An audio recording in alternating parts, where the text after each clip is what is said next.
Hoy en Es la Hora de Opinar comienza la semana. Como todos los lunes tendremos nuestra mesa de debate con Javier Tello, Blanca Heredia y Jesús Silva Herzog Márquez. Primero vamos a discutir el apoyo de México a Cuba y la relación con Estados Unidos en este tema. Después vamos a platicar de la renuncia de Adán Augusto López Hernández a la coordinación de Morena en el Senado de la República. Así que quédese aquí en N+ Foro, que ya comenzó la hora de opinar.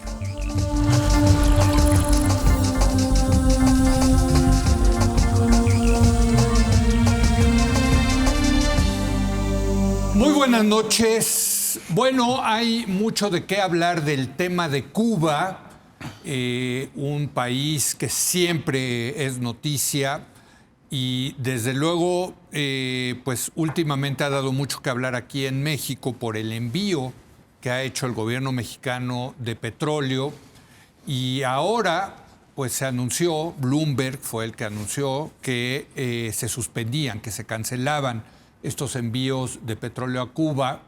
Y se dio toda una polémica si era esto a raíz de que el presidente Trump de Estados Unidos dijera que ya no quería que ningún país le enviara petróleo a Cuba, después de que durante muchos lustros fue Venezuela el principal proveedor de petróleo a Cuba, y ahora, evidentemente, después de lo que pasó en Venezuela, pues ya no están recibiendo ese petróleo.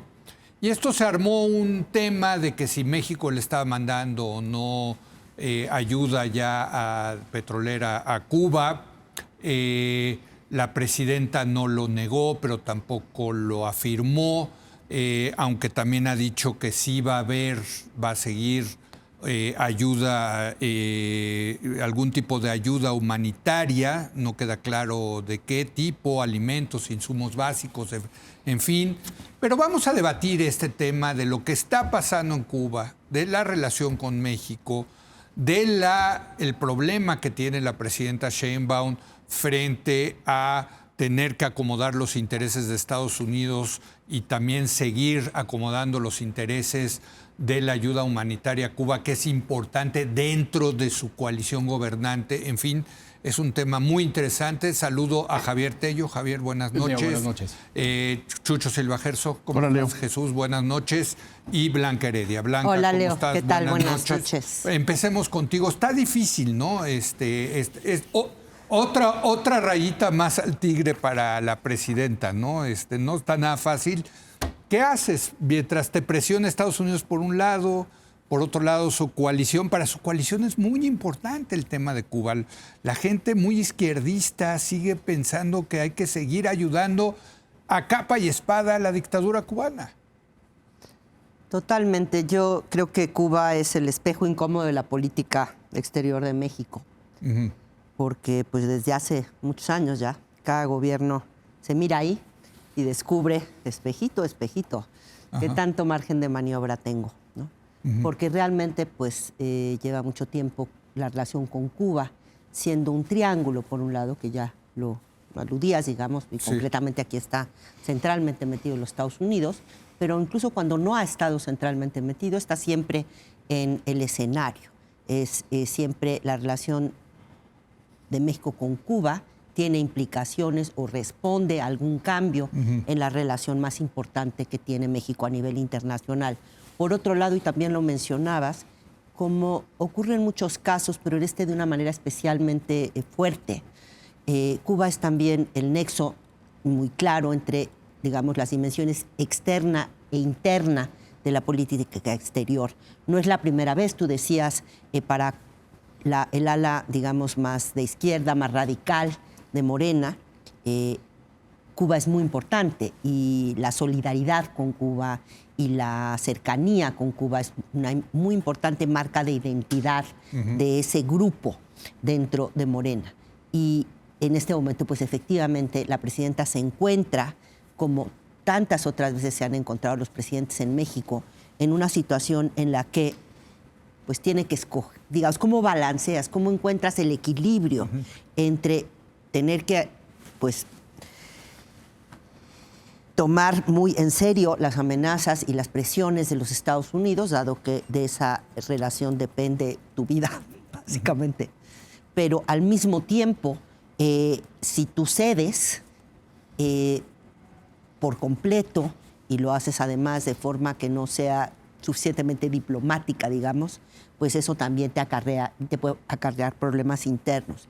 Ocurre lo que relataste, básicamente la presión que se intensifica de los Estados Unidos a raíz del éxito de la intervención norteamericana de los Estados Unidos en Venezuela, el secuestro express que realizó las Fuerzas Especiales norteamericanas de Estados Unidos. Básicamente ya desde entonces Trump anuncia que va a endurecer la posición de los Estados Unidos con respecto a Cuba y casi canta el fin, digamos, del régimen emanado de la Revolución Cubana. Y va subiendo el tono y pues hay una decisión del gobierno de los Estados Unidos bajo Trump que dice, bueno, pues aquello no van ustedes ya nadie a ayudar a Cuba y aquellos que lo hagan les vamos a imponer sanciones, básicamente. Correcto. Otra vez aranceles. Sí. Luego hay un momento muy incómodo, que también tú aludes, pero que la verdad sí es muy desafortunado, que hablaron el jueves pasado la presidenta y la presidenta Sheinbaum y Donald Trump. Y luego ambos dijeron que había sido una llamada muy cordial, sí. Especialmente así la denominó la presidenta Sheinbaum. Dijeron que hablaron de toda la colaboración en términos de la frontera, para, digamos, reforzar el que no llegue fentanilo vía México a los Estados Unidos, seguridad fronteriza en la parte de migración y también en temas de seguridad más amplios. Pero no mencionó nada, ninguno de los dos en su comunicado inicial mencionó que se hubiera hablado de Cuba. Pero ya teníamos noticia, como tú dices, la noticia la dio Bloomberg, que ya pues Pemex había anunciado que no iba a mandar el barco que estaba pensado enviar con petróleo en enero. Esto fue veintitantos, no recuerdo la fecha exacta, pero poquitos días antes de la llamada. Y muy desafortunado porque sí, la presidenta pues niega que se haya hecho esto por una presión de los Estados Unidos, y sin embargo, pues Trump dice Pemex es soberano y... Sí, realmente pues, muy desafortunado, nadie se cree porque por otro lado, Trump sale y dice que le pidió a la presidenta Sheinbaum que detuviera el envío de petróleo a Cuba. Aunque Trump dice eso, no refiriéndose necesariamente a la llamada. No necesariamente a la llamada, Exacto. Pero en todo caso sí parece contradice lo que la presidenta Sheinbaum me dice también explícitamente, en el sentido de que es un acto soberano, sea de México, de Pemex, de ambos juntos, en su doble soberanía, como sea. Pero el punto es que la contradice Trump, y tienes razón, no necesariamente en relación a la llamada. Pero parte de lo que ha logrado México históricamente, y ha habido ahí algunos de los mayores aciertos de la política exterior de México, pero también momentos muy tensos, pues ha tenido muchísimo que ver con esta, digamos, doble vía de negociación con los Estados Unidos. La parte pública y también lo que se acuerda decir públicamente, y luego la parte tras bambalinas, digamos, en donde se hacen otros acuerdos. Totalmente. Y que siempre le había funcionado bien a México. Y parte de lo que se está rompiendo no solamente es que hay muchísima más presión por parte de Trump y que se ha vuelto muy creíble Trump después de Venezuela, sobre todo en el hemisferio occidental. Así es. Sino que, pues, en este caso, algo así como que el presidente salga a contradecir a la presidenta, pues hace muy difícil imaginar cómo puede seguir jugando en esa doble dimensión que históricamente México había utilizado para lidiar con esta tensión tan difícil. Bueno, y a ti, Javier, tú conoces bien el tema porque tu abuelo fue secretario de Relaciones Exteriores y le tocó el famoso voto de la OEA para expulsar a Cuba.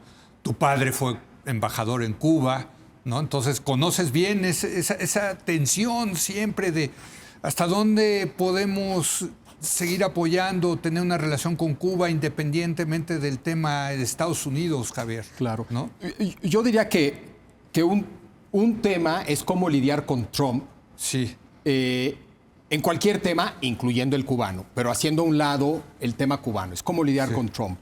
Y otro tema es el tema de Cuba y la relación que México ha tenido con Cuba y la manera en que ha evolucionado en el contexto de la política exterior mexicana, incluyendo la relación que tenemos con Estados Unidos. Pero déjame empezar con Trump y dejar a Cuba para después. Un poco como decía Blanca, yo diría que más que 2 pistas, eran 3 pistas en la que se manejaba esa relación bilateral con Estados Unidos. Yo diría que desde el porfiriato, pero definitivamente desde el fin de la Segunda Guerra Mundial. Primero una pista bilateral, donde en lo fundamental que le importaba a Estados Unidos nos cuadrábamos. Nos cuadrábamos. Tal vez en privado, tal vez sin cacarearlo, por supuesto. Con muchas simulaciones a veces. Pero nos cuadrábamos en lo que le importaba a Estados Unidos. En el margen sí había una cierta flexibilidad y el juego era evitar decirles que no sin decirles que sí, que es precisamente lo que ocurre en el caso cubano, en ese voto de la OEA. Si tú lees el discurso de México, la postura de México es que condena en términos ideológicos el proyecto no democrático de la revolución, pero no acepta la intervención. En fin, es sí, pero no, pero sí, pero no, pero sí, pero no, pero sí. Y nos salimos por ahí. Y ese habla de una segunda pista que es la multilateral. Es decir, usábamos el espacio multilateral para insistir en la importancia de la soberanía como institución que era útil para todos los países del mundo. Un poquito más para los chiquitos y vulnerables, pero para lograr un orden internacional. Una de las instituciones claves para lograr un orden internacional era un cierto aceptación y respeto a la soberanía de los países, entendida puntualmente en este caso como la no intervención. Y luego había una pista interna de discurso doméstico, que sí era el discurso patriótico, nacionalista, solidario con las repúblicas hermanas, etcétera, que no figuraba en nuestra diplomacia. Era un discurso de consumo interno, que nunca tuvo un papel importante. Ahí, si me permites, en las memorias de López Portillo de mis tiempos, dice que cuando quería él mandar un mensaje de independencia frente a Estados Unidos, lo que hacía era irse a Cuba, claro. ¿No? O sea, pero para consumo interno. Para consumo interno, ¿no? Sí. A Estados Unidos les valía. Sí, con Trump eso ya no opera. Uno, porque la pista multilateral, él la ignora, la desprecia, etcétera. La parte interna, él sí, que siga. Y le da igual si cualquier político mexicano dice lo que quiera en una plaza pública. En la parte bilateral, quiere que le digamos sí de manera explícita a todo el tiempo. Y caray, pues eso sí duele, se complica, en fin, ¿no? Entonces, es muy difícil. Y regresamos al discurso de Carney. Ante esa realidad, ¿qué opciones tiene México, tiene la presidenta? ¿Tiene o no tiene opciones? ¿Es distinto un país emergente que una potencia media? Etcétera, etcétera, etcétera, ¿no? Pero precisamente lo que propone Carney, que es, citando a Havel, quitar el letrero falso en el que no creemos y llamarle las cosas por su nombre, pues claramente no es lo que está haciendo Claudia Sheinbaum, ¿no? Y la llamada lo ilustra, lo que está haciendo... Poniendo el letrero. Poniendo el letrero porque ella cree que no hay alternativa, y su defensa, si tuviera que hacerla, me imagino, sería es que Canadá vive en una Unión Soviética en decadencia, mientras que yo, como México, estoy en pleno estalinismo. Y sí son circunstancias distintas. En la decadencia de Brezhnev quitabas el letrero y no pasaba nada. Con Stalin quitas el letrero y te vas al Gulag. Te vas al Gulag. Me imagino que tendría que ser una lógica de ese tipo, que no hay alternativa y que hay que hincarse frente al rey. Ahora, Trump también cambió de postura, Chucho, porque en algún momento dijo, a mí Cuba no me interesa porque no tiene nada que darnos, a diferencia de Venezuela, que tiene mucho petróleo. No, y ahora sí... Votos en Florida. Bueno, claro, está el tema interno y está Marco Rubio, en fin, ¿no? Pero eso pone en una situación, pues, Sí, yo creo que, a México, que ¿no? ve una medalla a la vista, que tiene Exacto, la claro. posibilidad de ser El presidente, que claro. ve coronada la ambición Sí. de todos los presidentes Desde norteamericanos, Eisenhower, desde cabrón. Que la fracasaron, revolución Kennedy. cubana. No, desde Eisenhower, a que Eisenhower. no lo lograron. Sí. A mí me parece, como dice Blanca, que esta es otra evidencia del nuevo desorden, en donde ese margen que tuvo México durante mucho tiempo de tener esta posibilidad de distinguirse de los Estados Unidos, de tener una posición que divergía de las prioridades de los Estados Unidos, desapareció, en donde no hay ya ese margen para tener una posición distinta. Y en donde además de esto, no solamente estamos frente a un presidente como lo es Donald Trump, en donde quiere lograr los objetivos, sino que quiere machacar que su voluntad y su capricho se imponen sobre todos. No se trata de conseguir a un aliado en México, no se trata de tener una coincidencia, una especie de gran coalición hemisférica, sino que de lo que se trata es de la humillación del resto de los países. Yo creo que el gesto reciente del presidente Trump, en donde dice, troné los dedos y México me entregó, Sí. de inmediato hizo lo que yo le ordené, es una forma de construir una relación distinta, en donde finalmente esta idea de la pista directa con los Estados Unidos, la pista en foros multinacionales, implicaba un reconocimiento de que ahí existía un país finalmente. Este es un trato en donde del otro lado ve lacayos. Y en ese sentido no solamente se trata de lograr el objetivo, sino de lograr el símbolo de que el capricho se impone. El avasallaje, abiertamente. ¿no? O sea, avasallar a exacto. todo mundo, ¿no? Así es. A los débiles. Sí. A los débiles, Postura es esto muy que distinta decías. con Xi Jinping y con Putin. Sí. Sí, sí. Claro. Ahora, déjenme poner sobre la mesa, porque yo la verdad me siento dividido en este tema, que es, ¿por qué México tiene que ayudar a Cuba? O sea, y se los pongo sobre la mesa porque entiendo que si hay un tema humanitario, o sea, sí, en serio, yo no quiero que sufran. Además, conozco a muchos cubanos y les tengo cariño y creo que son gente tremendamente apreciable, en fin, ¿no? Pero por otro lado, es ayudar a una maldita dictadura. Y sí es maldita, porque lo que ha hecho ha sido empobrecer en todos los sentidos a ese país. Es una dictadura despreciable, la dictadura cubana, desde mi punto de vista. Entonces, A juzgar por la calidad de, digamos, o sea, una terminología totalmente neoliberal, pero en fin, de lo bien educados que salen los cubanos que hasta hace muy poco vivían en Cuba, hay alguna serie de cosas que hizo bien la Revolución Cubana. A diferencia de otras, hay pero muchísimas ya no puedes teorías. vivir de eso de que Pero no es la que no es que puedes educación, vivir, no. es que los que salieron antier también están bien educados.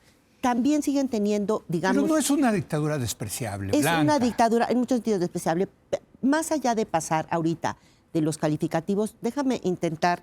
A ver, pero la pregunta es explicar esa. ¿Por qué México A ver. tendría que ayudar con petróleo, con ayuda humanitaria, insumos, etcétera, a ese país? A ver, quiero el argumento. O sea, entender. Déjame irme un poquito a la historia. Creo que es importante, pero también un poco más allá de la cuestión ideológica.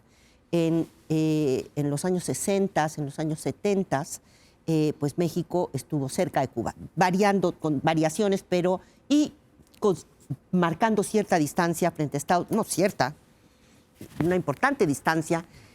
Fue el único país de América Latina que no rompe relaciones con Cuba, que mantiene una relación con Cuba. Y parte del beneficio para México, cuando menos lo que yo conozco en la gente que ha hecho la investigación sobre esto, fue un pacto de recíproco de no intervención. De que no venían a hacer la revolución. Exactamente, que no es trivial. en países, digamos, con tan altos niveles de pobreza. En aquella época con tan altos niveles de desigualdad. había cierta racionalidad. Me convences. Pero operaban ahorita, y estaban 2026. operando en Venezuela y operaron en Venezuela, operaron en buena parte en Centroamérica. El Che se fue a Bolivia. Sí, o sea, realmente ese sí es un tema, pero hay una marca, digamos, una huella de la historia. Hoy por hoy, Cuba tiene más, sobre todo mi impresión, es un valor simbólico como muestra y botón de que estás teniendo un cierto margen de maniobra frente a los Estados Unidos, pues que eres de izquierda, ves hoy Morena como un gobierno de izquierda y un partido de izquierda que es solidario con otro país que es de izquierda, o bueno, cuyo gobierno es de izquierda, y que esto ya se refleja concretamente en la política interna, en una sección de Morena, ¿sí?, que es muy importante, porque pues tiene, digamos, en su origen está Andrés Manuel López Obrador y su cercanía con Andrés Manuel López Obrador. Y a Andrés Manuel López Obrador se le podía dar esa base social de Andrés Manuel, le podía dar mayores márgenes de maniobra a él, menos a Claudia.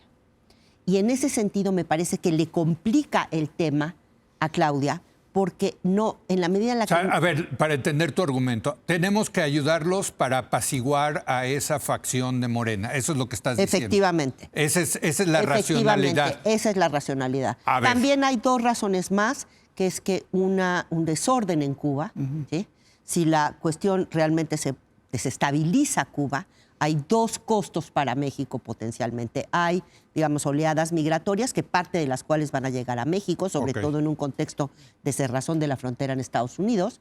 Y dos, que se vuelve para los narcotraficantes una ruta muy atractiva para el tráfico de drogas, que a nosotros también nos complica, porque estaría metido México de alguna manera. Entonces, yo creo que aquí hay un conjunto de razones más allá de la ideología, e incluso estando tú en la presidencia de México, considerando que es una horrible dictadura, que quizá te llevaría a pensar que no es tan buena idea pelearte con Cuba. Ahí están los argumentos. A mí, bueno, a ver, lo dejo a ver qué piensan. Creo que sí hay ustedes. dos preguntas que vale la pena contestar. Es ¿qué explica ese apoyo, tanto histórico como actualmente? Y la otra pregunta es si se justifica. A mí me cuesta trabajo justificarlo hoy, sin lugar a duda. Sí, pero te cuesta trabajo. Sí, claro que sí. O sea, sí ves ahí una dictadura. Sí. Pero al mismo tiempo creo que es importante entender ese contexto, en parte histórico, que explica ese apoyo. Y luego la misma evolución de Cuba desde la revolución. Es decir, después de la revolución, Cuba era visto por Europa, por América Latina, por la izquierda latina, como un proyecto progresista. ¿No? Es difícil hoy ver al régimen cubano como un proyecto progresista. Podrá ser de izquierda, pero no es una izquierda que puede ser progresista, es una izquierda que yo creo que hay que rechazar tajantemente. Desde la izquierda, si uno es de izquierda, desde la derecha, si uno es de derecha, desde el centro, si es del centro. Pero entonces, ¿qué es lo explica? Un chorro de cosas que un poco ya describió Blanca. Una defensa de un principio fundamental para la comunidad de naciones, que es la no intervención. Intereses, tú nos apoyas, nosotros te apoyamos y no te metes, etcétera, etcétera. Era útil en el tema de la relación bilateral con Estados Unidos en un contexto de... Por eso. Sí. Pero todo eso genera una cierta inercia, ¿no? Sí, efectivamente. Que después es difícil de romper, y más en cancillerías, no solamente la mexicana, sino cualquier cancillería, se generan usos y costumbres de ese tipo. El contexto de la Guerra Fría, que ya no existe, pero ahora existe un contexto que es Trump, que igual implica tener una actitud frente a Cuba un poquito distinto a la que tal vez yo hubiera tenido bajo Obama o Biden. Claro, es decir, la postura de Estados Unidos, o sea, ¿qué hacer con Cuba cuando Biden adopta las políticas que adopta? Pues esa respuesta es muy distinta a qué hacer tal vez con Cuba hoy, con Trump en la Casa Blanca, ¿me entiendes?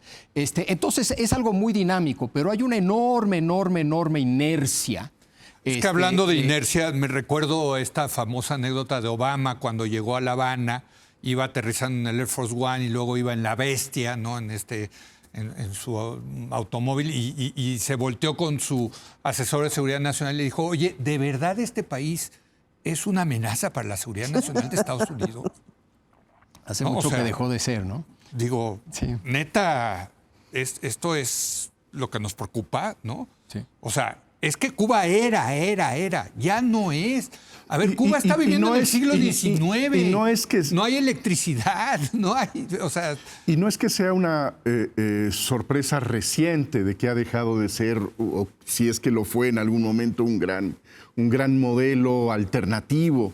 Y yo creo que llevamos ya muchas décadas en donde hay evidencia clarísima de que esos éxitos de la revolución son muy cuestionables y que los costos de un régimen que no es simplemente una dictadura, que es una dictadura totalitaria, en donde no hay absolutamente ningún espacio para la discrepancia, ningún espacio de organización civil, en donde no hay ningún medio independiente, en donde no existe el menor asomo de libertades que puedan ser confrontadas con el régimen. De eso tenemos evidencia desde hace muchísimas décadas. Desde luego que hay estas inercias y estas inercias ideológicas dentro de un partido como Morena, pero me parece que a la presidenta Sheinbaum, frente a estas amenazas, le corresponde decir la verdad, hablar francamente de qué es lo que está haciendo en defensa del interés nacional. Cuando la vemos nosotros dando estos trompicones, contradicciones, en donde miente abiertamente la presidenta de nuestro país, queda en una posición en donde ella misma se debilita. Debe haber una posición clara en donde me parece que no se debe poner en riesgo lo que debe ser la prioridad de nuestro país. Y Pero sí, podría hacer eso. me parece que lo debe hacer, No, por pero supuesto que lo Pero, debe a hacer. ver, ¿cómo te imaginas? Lo Diciendo debe que... hacer. Lo debe hacer. ok. Es decir, Bueno. hay... Un ejemplo Pero el quién ejemplo- sabe, imagínate la jornada al día siguiente, cabrón. Y vamos a pensar que el referente de la presidenta de México es la rayuela del día siguiente, Pues es que o es- la defensa de los intereses nacionales.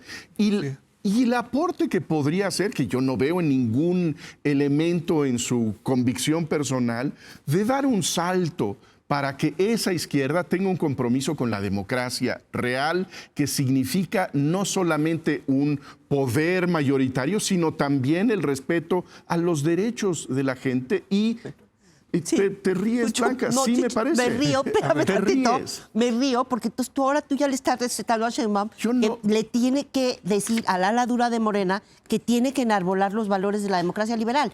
Ok, esa es una posición que está bien que tú tengas, Sí. pero no me parece una buena manera de entender en dónde está Claudia Sheinbaum y con qué tiene que lidiar entre Trump y Palenque. O sea, ¿cómo lidia con esa situación? ¿Sí? No está, va y le recita a los de Morena Dura, vamos a cantar libertad, libertad, libertad. No, ¿cómo te imaginas que funciona para dejar el de interés? defender a una dictadura. Pero la presidenta de México mí- le corresponde dejar de defender una dictadura yo creo que oprobiosa parte- como la dictadura. Yo estoy completamente Eso de acuerdo fue- contigo, Eso me parece elemental. pero tiene Eso razón fue Blanca. lo que hizo Castañeda, ¿sí? En uno de los momentos peores en términos de resultados de la política exterior de México, ¿sí? Castañeda hijo, pues Jorge Castañeda, que estuvo en esta Nuestro mesa. colaborador, sí, efectivamente, ex-colaborador, sí. muchos años. Sí. Yo creo que a México le ha funcionado mejor, en términos generales, la defensa de la doctrina Estrada. No meterse a Ay, decir... no, eso, bueno, bueno, ya, históricamente, chécalo, Sí. chécalo. Bueno, Cuando es- incluyendo Cuba, cuando Pero, en también ahí hay 62... mucha hipocresía. ¿Y por qué contra Pinochet no hubo doctrina Estrada? A ver, en términos... No, siempre vas a encontrar una excepción. Digo que en Bueno, es términos que van- generales... Cuando es de izquierda está bien doctrina Estrada. Cuando es de derecha, los dictadores, no, ahí sí tenemos En que ser una términos excepción. generales, a México le ha funcionado más no irse por el lado de juzgar si es bueno o malo el gobierno en un lugar. Pero Si no, juzgan. Y este gobierno Yo sé, también juzga. yo ¿No no- juzgaron, no rompimos relaciones con Perú? ¿Y eso fue con base en la doctrina Estrada? No, por ¿Me eso. estás escuchando? Sí. Estoy diciendo que en términos generales, para una potencia tan chiquita como México, ¿sí?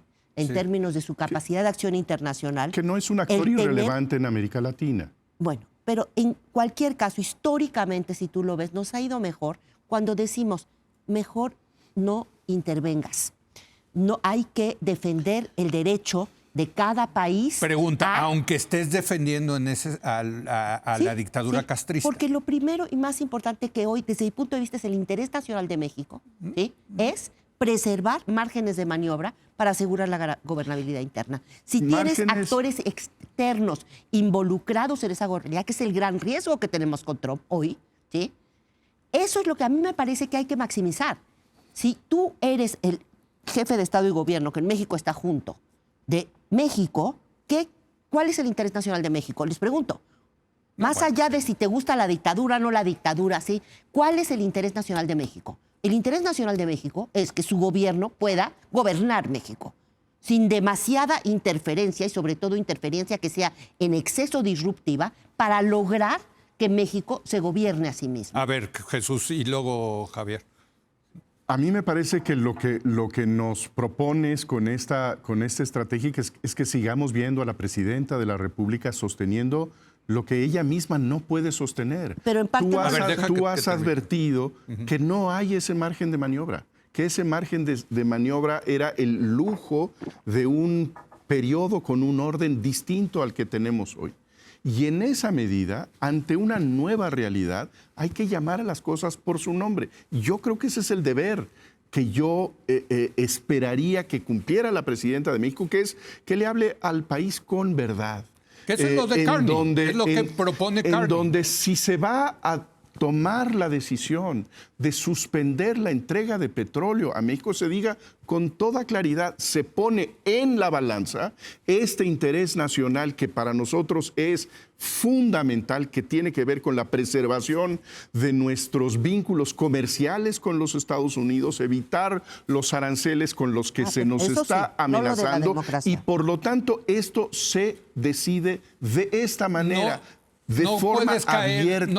No puedes caer en el riesgo de que te digan que eres un lacayo entonces de Estados Unidos. Sí, claro que hay ese costo, pero al menos es No, diferente que defender o sea, la que- democracia. Yo creo que ese costo que lo hacerlo está porque pagando es la una presidenta dictadura. hoy.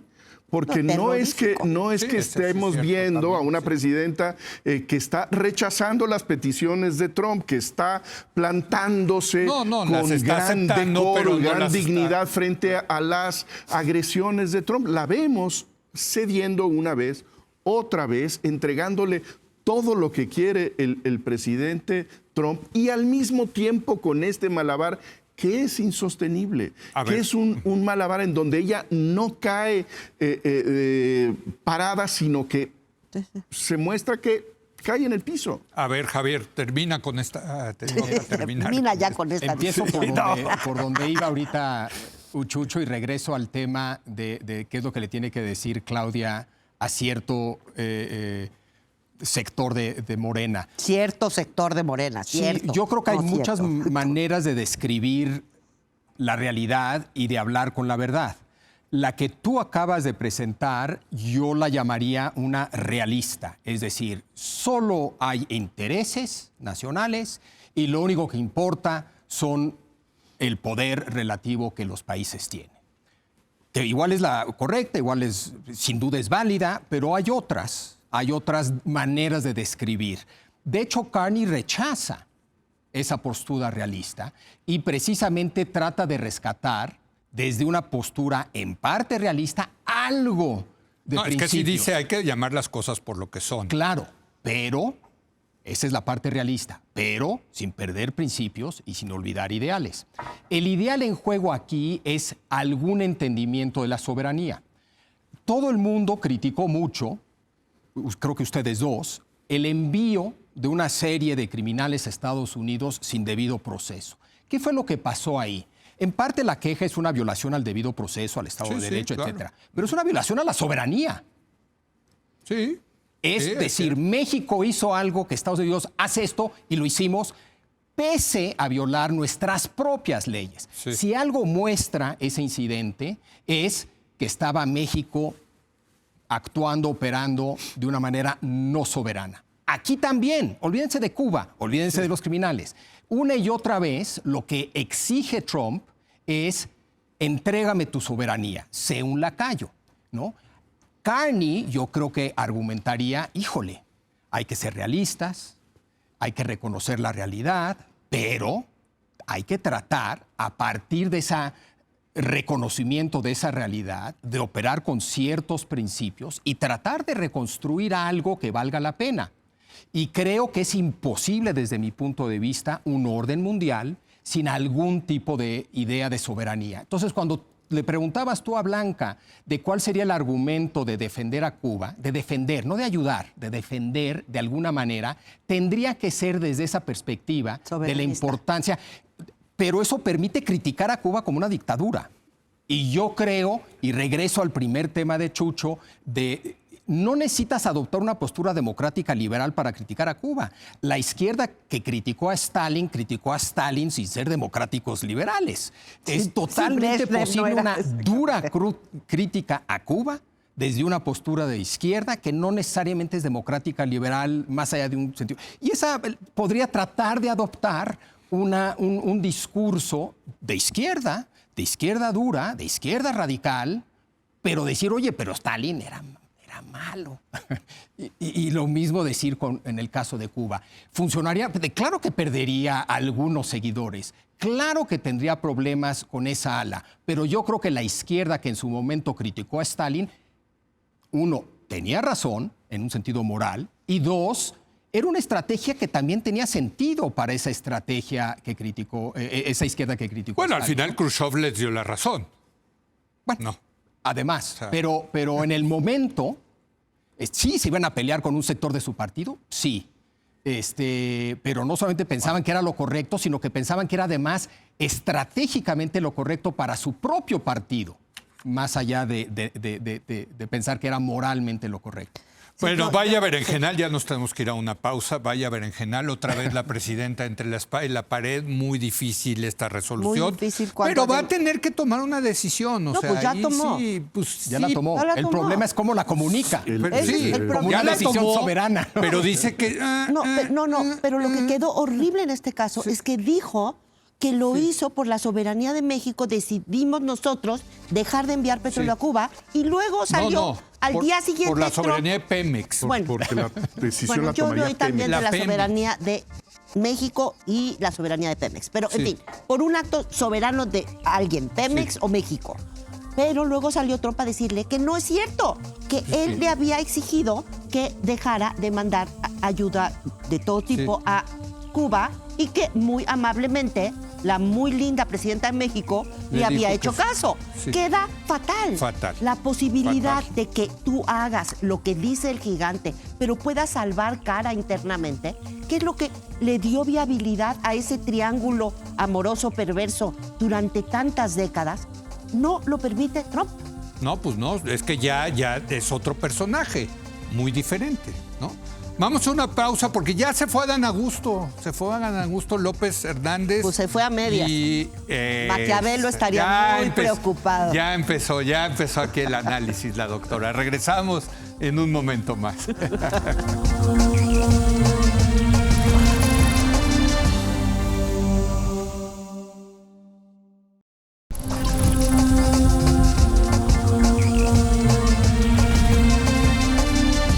Bueno, finalmente Adán Augusto López Hernández dejó la coordinación de Morena en el Senado.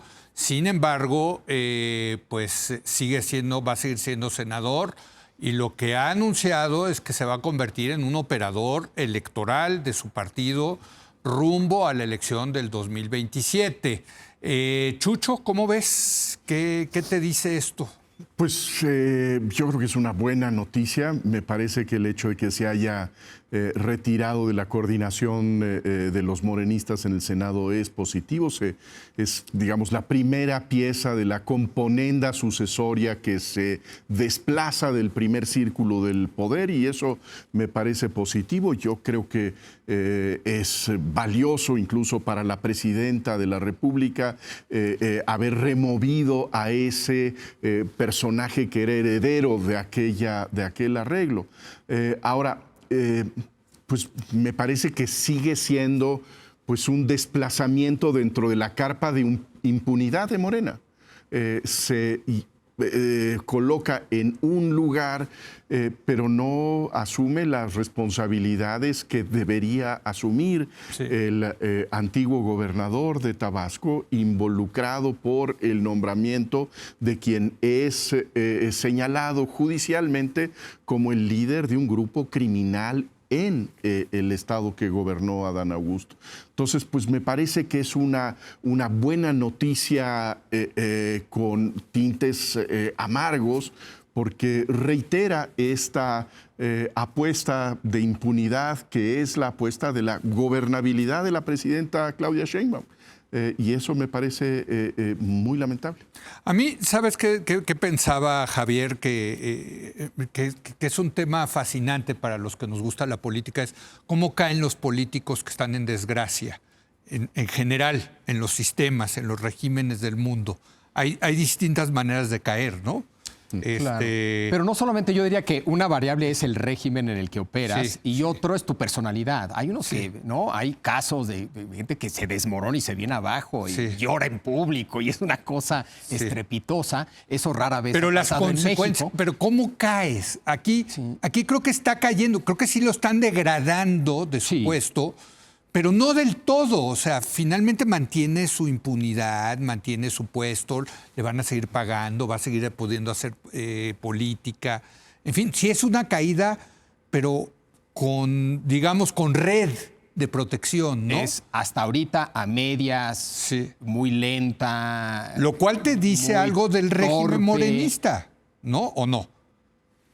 Que la lealtad sigue pagando, o sea... Yo creo que la lealtad en general paga en cualquier sistema político. Es difícil pensar un sistema político en el que la lealtad... Stalin, Stalin podría ser lealísimo. Aún así... Y acababas en la horca. Aún así, yo te diría... Si me metes sin saber nada y me dices, tienes que escoger ser leal o no ser leal. Leal.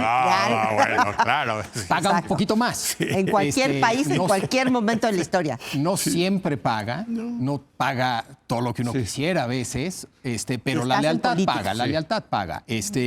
No siempre. La deslealtad puede ser una apuesta que en ciertas circunstancias puede ser muy ventajosa. El hecho de oponerte a un la estrategia jefe de Calderón. Partido. La estrategia de Calderón, un buen ejemplo. Que llegó a la presidencia. Fue desleal. No, yo no estoy diciendo que es la única estrategia o la única que pague, pero de que la lealtad paga no nos debe sorprender, ¿no? Estadísticamente es la lealtad. No sé. No conozco esa estadística, pero te creo siempre. Es intuición. Es una estadística teórica. Es una estadística teórica. Sin mucha evidencia empírica. Sin mucha evidencia empírica, exacto. Pero bueno, entonces... Pero otra vez yo creo que lo que vemos también es además de esta caída a medias, en cámara lenta, es un discurso muy particular, ¿no? Si en política exterior, pase lo que pase, hagas lo que hagas, se trata de soberanía, en política interna, en el caso de Morena, es unidad. Estamos unidos, todos contentos, aquí no hay problemas, estamos juntos, jalamos, no hay malos, etcétera, etcétera. Es ese discurso que no embona con la realidad que conocemos todos de lo ocurrido mientras fue gobernador, de todo tipo de acusaciones de corrupción, etcétera, etcétera, etcétera, ¿no? En todo caso, el castigo está dirigido a alguien que era uno de los maestros de ceremonia y ahora lo ponen en una esquina a hacer algo en la carpa, pero claramente ya no es el maestro de ceremonias que fue en esa carpa. Entonces sí es un castigo interno, pero no es un castigo en el sentido de justicia, en ningún otro sentido hasta ahorita. hasta ahorita. Así es. Sí, efectivamente tiene un costo para él. Por ejemplo, deja de ser coordinadora Dan Augusto de la fracción de Morena en el Senado y de la Junta de Coordinación Política. Eso, por ejemplo, quiere decir, entre otras cosas, que ese presupuesto millonario que manejaba para repartir entre efectivo, los senadores, que es digamos, un una activo lana. importante, Sí. pues lo pierde. Y hay también una, digamos, derrota desde el punto de vista simbólico, pero que en política también importa muchísimo, y es que sí tuvo que dejar eso, que no tenía impunidad completa por su cercanía con Andrés Manuel López Obrador. Pero si tomamos en cuenta las muchas razones por las cuales pues convenía haberle dado un hachazo completo a la serpiente y no nada más un corte, ¿sí? Hay varias razones para ello. Primero, ya se ha mencionado aquí, lo hablamos en su momento, señalamientos abundantes sobre su vínculo con el crimen organizado, en concreto el hecho que su secretario de Seguridad hubiera sido... Increíble. El jefe de la mafia local. El jefe de la mafia local, Sí. la barredora. Supongamos que esto no te interesa. Tú eres Claudia Sheinbaum, ¿sí? Incapacidad o desinterés en impulsar tu agenda legislativa, la agenda legislativa de la presidenta. Tampoco esto es muy bueno. O sea, realmente a él, pues, lo del nepotismo no le parecía tan importante, entonces no lo impulsó mucho. Ahora con la reforma electoral de la presidenta, pues tampoco le interesó mucho, de hecho rompió con el Verde. ¿Por qué le sería útil a la presidenta tener a alguien que tiene señalamientos de vinculación con el crimen organizado, que tiene... ¿Por la unidad? Opera? Pues, Sí, perdón, sí. Finalmente, bueno, dos más. Tensiones internas y Morena. Hay un enfrentamiento que viene al menos de 2022 entre Adán Augusto López y García Harfuch, directamente, ¿sí? En donde Adán Augusto, siendo secretario de Gobernación de Andrés Manuel, digamos, involucró en unas investigaciones sobre Ayotzinapa a Harfuch, ustedes lo recordarán. Sí. Y a finales del año desde finales del año pasado, básicamente, pues hubo muchos trascendidos en el sentido de que Adán Augusto López y su grupo básicamente culpaban de todas las filtraciones sobre lo de la barredora y su secretario de Seguridad y también sus gastos multimillonarios que no puede comprobar, como algo que había salido de la oficina de García Harfuch, lo cual me parece que nos indica, al menos hay algunos indicios de que sí nos habla de una lucha de poder, no solamente del pasado frente al presente, sino el pasado frente al futuro, el 2030 también, ¿sí? A ver, o sea, una parte de Morena simplemente que, bueno, desde antes, digamos, desde la candidatura misma de Claudia, bueno, que no de Claudia, sino para la Ciudad de México, que se oponían a cualquier posibilidad que fuera García Harfuch, el alcalde de la Ciudad de México, pero que ven con horror la posibilidad que pudiera llegar a ser candidato de Morena. Hay muchísimas razones por las cuales Claudia Sheinbaum debería, ¿sí?, o tendría sentido por interés político, ¿sí?, pues ya descabezar a Adán Augusto del todo. A ver, y con la presión de los Estados Unidos como puntilla. Y sin embargo, y contra lo que le hubiera aconsejado Maquiavelo, que Maquiavelo aconsejaba a los enemigos, los matas bien matados para que no luego regresen y se venguen de ti. Hay una cosa que a mí me pareció curiosa del anuncio, que es el que Adán Augusto López Hernández anuncia qué es lo que va a hacer. No es la dirigente de Morena, no es nadie dentro de la estructura de su partido quien anuncia que va a incorporarse a tales tareas de partido. Es él quien asume esa función. Y es curioso porque lo mismo habíamos visto en el actual, todavía embajador de México en Washington, que dijo: yo me voy a quedar en esta oficina. No es que haya sido un anuncio de la presidenta, del canciller, sino que hay esta curiosa atribución de los morenistas que ellos mismos proclaman sus nuevas responsabilidades. Yo creo que eso habla también de una falta de hilos concretos, de toma de decisiones dentro de ese equipo, en donde pues el vínculo, me parece, entre la presidencia y el partido no es un vínculo que parezca especialmente estrecho y funcional. Y no sé si se haya sido provocación, pero también interesante cuando anuncia él que se va, dice, ya hablé con quien tenía que hablar. ¿Qué tal eso? No. Déjame, voy a una pausa y regresamos en un momento más.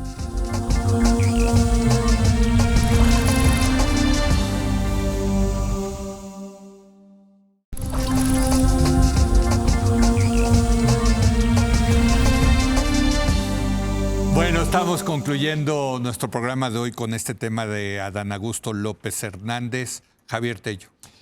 Sí, yo coincido un poco con lo que decían tanto Chucho como Blanca. Yo creo que habla del relajo que es Morena. Serán pleitos, pero parecen tener poca capacidad de arreglarlos. Y de arreglarlos de una manera que suene más o menos razonable. Ahorita Blanca nos daba una larga lista de buenas razones que tendría internas y políticas la presidenta para que se fuera de una manera más contundente Adán Augusto, y no sucede. Nos platica Chucho cómo él mismo anuncia lo que va a hacer a futuro, etcétera. De lo que habla es de un tremendo relajo ahí adentro y de poca capacidad de arreglar ese relajo. Y lo único que salva a Morena en ese sentido es que la oposición está peor, ¿no? Exacto. Entonces, bueno, ante la oposición que hay, ese relajo... Ya no nos acordábamos de... Exacto, ¿Qué es eso? ¿Qué es eso? ¿Qué es eso? Sí. ¿No? Entonces, sí es un retrato de que hay serios problemas ahí adentro y no queda claro cómo se vayan a arreglar. Y además sí es cierto que va a ser esto que llama el trabajo territorial. Qué miedo, ¿no? Es en donde más daño puede hacer. Sí. En donde un personaje que tiene todas estas acusaciones, un personaje que tiene este resentimiento de la derrota, pues me parece que puede hacer un daño enorme, desde luego a su partido, a la presidenta Sheinbaum, pero también al país, en donde vemos lo que pasa en nuestros procesos electorales, cuáles son los pactos que se hacen para construir las candidaturas, cuáles son las negociaciones con los grupos de interés locales, cuál es el vínculo con el crimen que está también tan presente en esta política territorial. Es que saben que 2026, este año que está, bueno, ya terminó su primer mes, pero este 2026 va a ser el año de la definición de las candidaturas. Tú decías, no hay oposición, y es cierto. Entonces, en ese sentido, va a ser muy importante cómo queda Morena, y junto con el PT y el Verde, por cierto, la coalición gobernante, en términos de candidaturas rumbo al 2027. Y yo creo que esos personajes que son jefes de grupo, jefes de facciones, ¿no? Va a ser muy importante cómo se van a repartir el pastel. Y en ese sentido, con qué reglas y quiénes van a ser los árbitros y qué papel va a jugar Palenque, qué papel va a jugar Palacio Nacional. Eso es lo que se está moviendo, ¿no? Sí. Ahora, yo creo que sí es un desbarajuste, al parecer, Morena o relajo, lo llamabas, Javier. Pienso que hay digamos, mi impresión es que el problema es un tema de mando y que no es trivial en ninguna organización política, pero en una cuyo DNA implica un grado de verticalidad que, híjole, desde luego, por ejemplo, no tenía el PRI histórico, ¿sí? El PRI histórico era una cosa mucho más flexible, era una pirámide que articulaba diferentes intereses. Pero el presidente Pero era... no, esa es la leyenda negra del PRI. No era ese nivel de verticalidad de Morena. No, ahorita Morena es más vertical. En su DNA de origen con Andrés Manuel, en la medida en la que tú como... No, bueno, no, pero el problema... Pero sí está. Sí. Ese es el problema. Ya no está, pero sí está. El problema es que en una estructura que solo funciona con ese nivel de verticalidad, si no tiene ese mando vertical la presidenta, es todo un desbarajuste. Por eso Adán Augusto ya habló con quien tenía que hablar. Ahí lo dejamos. Pero que el hecho de que eso ocurra es, creo, un problema enorme para Morena, pero la verdad, eso es lo que menos me importa. Lo que me importa más es que es un desastre para México. Pues sí. Gracias, Blanca. Gracias, Chucho. Gracias. Gracias, Javier.